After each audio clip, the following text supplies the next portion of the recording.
trying to observe shadow bands, they did have problems because their cameras, they could not, there were movie cameras, but then these movie cameras got latched or rather hanged and they could not take pictures.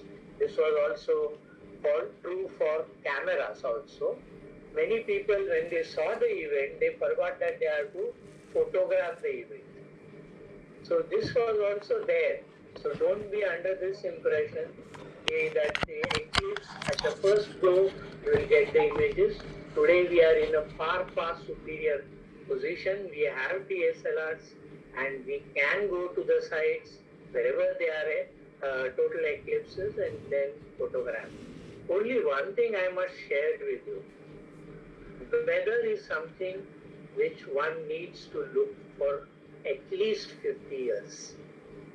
The weather pattern in those regions.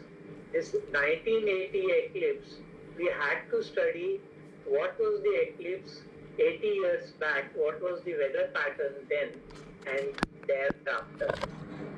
So these were the few hints that I thought I will share with you for the first solar eclipse that we were able to see.